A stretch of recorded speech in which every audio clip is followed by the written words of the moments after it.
Here you can see, यहाँ पर ये जो 5 कार्बन शुगर है ये इसका कार्बन 1 है, इसके साथ एक नाइट्रोजनस बेस अटैच्ड है, ठीक है, थायमीन है इस केस में। और ये कार्बन 3 है जिसमें हाइड्रोक्सिल ग्रुप था, ठीक है। अगेन ये कार्बन 5 जो है इसके साथ एक फॉस्फोरिक ग्रुप या फॉस्फेट ग्रुप अटैच्ड है। कार्बन 3 के साथ एक नया न्यूक्लियोटाइड आकर अटैच हो गया है। जो कार्बन 5 पे फॉस्फोरिक एसिड या फॉस्फेट ग्रुप था वो यहाँ पर एक एस्टर बॉन्ड बना लेगा हाइड्रोक्सिल ग्रुप के साथ। दूसरा एस्टर बॉन्ड यहाँ पर बना है, तो एज अ रिजल्ट हमारे पास जो यहाँ पर बॉन्ड लिंकेज होगी वो कौन सी होगी, फॉस्फो डाइएस्टर बॉन्ड की होगी। और इसी तरह से जो है वो 5 prime to 3 prime chain elongation होती जाएगी, न्यूक्लियोटाइड्स की एडिशन होती जाएगी। इनऑर्गेनिक फॉस्फेट्स जो हैं टर्मिनल दोनों फॉस्फेट वो रिलीज होते जाएंगे। Now Watson and Crick model of DNA. DNA का जो मॉडल था वो किसने रिप्रेजेंट किया था, basically in 1951 Erwin Chargaff he found specific nitrogenous base ratios in the DNA. और उसने क्या देखा कि अमाउंट जो है एडेनिन की वो हमेशा इक्वल है to the amount of thymine, एक दूसरे के, मतलब जहाँ पर एडेनिन है वहाँ पर थायमीन प्रेजेंट है, ठीक है। सिमिलरली जो अमाउंट है ग्वानिन की वो हमारे पास नाइट्रोजन बेस की इक्वल है to the amount of cytosine in DNA, मतलब स्पेसिफिक नाइट्रोजनस बेस रेशियोज जो हैं वो प्रेजेंट हैं। And this is known as Chargaff's rule. और इस कंक्लूजन के बाद इस रूल को क्या नाम दिया गया है, चार्गफ रूल। एक्सरे डायफ्रैक्शन एनालिसिस जब की गई डीएनए की, बेसिकली ये है कि एक्सरे डायफ्रैक्शन एनालिसिस ये एक्सपेरिमेंटल साइंस की एक फील्ड है जिससे एटॉमिक या मॉलिक्यूलर स्ट्रक्चर का पता चलता है किसी भी मॉलिक्यूल के। लेकिन यहाँ पर हम लोगों ने डीएनए का जो मॉलिक्यूलर स्ट्रक्चर है उसका पता लगाना है कि किस तरह से ये जो है फिज़िकली नज़र आता है। और जो स्ट्रक्चर होता है it causes a beam of incident X-rays. यहाँ पर होता क्या है, जो मॉलिक्यूल है उसके ऊपर इंसिडेंट एक्सरेज की बीम छोड़ी जाती हैं, डाली जाती हैं to diffract into many specific directions. और उससे फिर मॉलिक्यूल का पता चलता है कि बेसिकली वो किन किन चीज़ों से यहाँ पर अरेंजमेंट किस तरह से हुई है, जो उसके कंपोनेंट्स हैं उनकी। So the X-ray diffraction analysis of DNA it was done by Maurice Wilkins and Rosalind Franklin, and it was then later on published.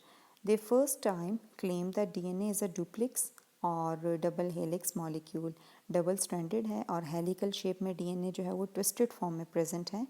ये यहाँ पर जो है वो फाइंडिंग्स थी। जो फिज़िकल मॉडल था फिर फर्दर डीएनए का वो किसने प्रपोज किया और कब किया, सो इन 1953 जो जेम्स वॉटसन है and Francis Crick they propose the model of DNA. Features जो हैं इसके important points Watson and Crick model of DNA वो क्या हैं, DNA it is made up of 2 polynucleotide strands और चेन्स। 2 पॉलीन्यूक्लियोटाइड स्ट्रैंड्स या chain से मिलकर बना है DNA and these chains they are attach together by base pairs, ठीक है। और बीच में कॉम्प्लीमेंट्री बेस पेयरिंग हुई हुई है। Both nucleotide chains they run in opposite direction to each other, antiparallel run करती हैं दोनों चेन्स। एक चेन जो है वो पॉलीन्यूक्लियोटाइड की 5 प्राइम से 3 प्राइम पे रन कर रही है और दूसरी उसके एंटी पैरेलल ऑपोजिट डायरेक्शन में रन कर रही है, that is 3 prime to 5 prime. और जो बेस पेयरिंग है इनमें डीएनए में दैट इज़ हाईली स्पेसिफिक। क्या मतलब है इसका, जो एडेनिन है that will always make pair with the thymine and guanine will always make pair with the cytosine, ठीक है। एडेनिन हमेशा किसके साथ बेस पेयरिंग बनाएगा, थायमीन के साथ, A with T and G with C, guanine हमेशा साइटोसिन के साथ बनाएगा। अब यहाँ पर किन की मदद से जो है बेस पेयरिंग होगी, किस टाइप के बॉन्ड्स प्रेजेंट होंगे, सो 3 hydrogen bonds will be present between the guanine and cytosine. 3 hydrogen bond जो है ग्वानिन और साइटोसिन के दरमियान होंगे प्रेजेंट। और जो 2 हाइड्रोजन बॉन्ड्स हैं वो किसके दरमियान प्रेजेंट हैं, एडेनिन एंड थायमिन के दरमियान।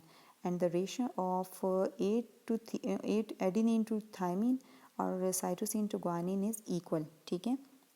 मतलब जहाँ पर एडेनिन होगा वहाँ पे थायमिन के आपस में डबल हाइड्रोजन बॉन्ड की मदद से बॉन्डिंग होगी, और जहाँ पर साइटोसिन है वहाँ उसके साथ ग्वानिन प्रेजेंट होगा और दोनों के आपस में ट्रिपल बॉन्ड होंगे, हाइड्रोजन बॉन्ड्स प्रेजेंट होंगे। But the ratio of AT versus CG is different, लेकिन इनकी रेशो डिफ़र कर सकती है। ज़रूरी नहीं है कि एडेनिन थाइमीन का सीक्वेंस है तो उसके फ़ौरन बाद साइटोसिन गुआनिन, ठीक है। ये डिफ़र कर सकता है depending upon the nature of gene where it is found, ठीक है। जहाँ पर भी डीएनए का फ्रेगमेंट है हर एक में डिफरेंट सीक्वेंस हो सकता है। रेशो जो है ये डिफ़र कर सकती है, लेकिन ये वाली रेशो जो है वो इक्वल है हर जगह पे।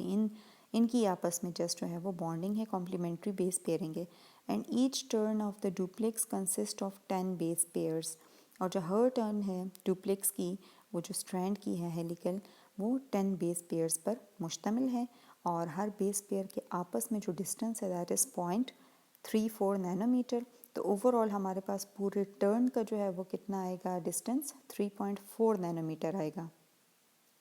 यहाँ पर आप देख सकते हैं ये दो पॉलीन्यूक्लियोटाइड स्ट्रैंड्स हैं जो रन कर रही हैं anti parallel to each other. 3 prime से लेकर ये जा रहा है इनटू द 5 प्राइम एंड, और ये वाला ऊपर से देखें ये 5 प्राइम से रन कर रहा है टू द 3 प्राइम एंड, ठीक है। और ये आपके पास एक हेलिकल टर्न जो है ये पूरा एक हेलिकल टर्न बन रहा है। और इनका आपस में डिस्टेंस कितना है 3.4 नैनोमीटर। और जो दो बेसेस हैं इनका आपस में डिस्टेंस कितना है 0.34 नैनोमीटर। तो हर टर्न के अंदर जो है वो 10 बेस पेयर्स प्रेजेंट हैं। तो 10 को अगर 0.34 से मल्टीप्लाई किया जाए तो ओवरऑल एक टर्न के जो आपस में डिस्टेंस है वो 3.4 नैनोमीटर है। और ये जो बैकबोन है ये शुगर और फॉस्फेट ग्रुप्स की बनी हुई है, ठीक है।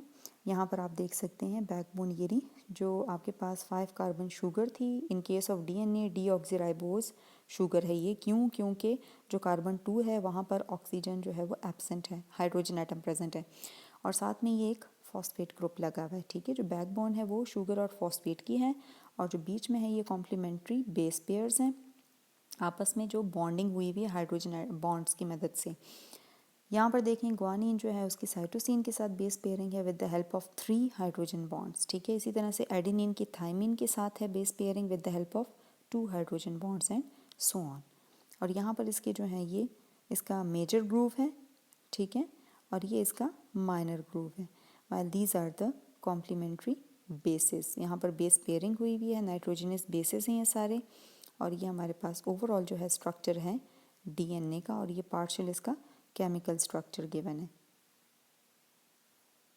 यहाँ पर भी थोड़ा बहुत डिफरेंस दिखाया हुआ है डीएनए और आरएनए का। डीएनए बेसिकली डीऑक्सीराइबोन्यूक्लिक एसिड, ये डबल स्ट्रैंडेड स्ट्रक्चर होता है, न्यूक्लिक एसिड है जो डबल स्ट्रैंडेड है। वाइल आरएनए जो है राइबोन्यूक्लिक एसिड, ये एक सिंगल स्ट्रैंडेड स्ट्रक्चर है, लेकिन दोनों लीनियर स्ट्रक्चर्स हैं, अनब्रांच्ड हैं, ठीक है, विदाउट एनी ब्रांचिंग। जो नाइट्रोजनस बेसिस हैं डीएनए के केस में वो थाइमीन है, cytosine, adenine and guanine. While in case of RNA uracil is present instead of thymine. इसके अलावा cytosine, adenine and guanine common है।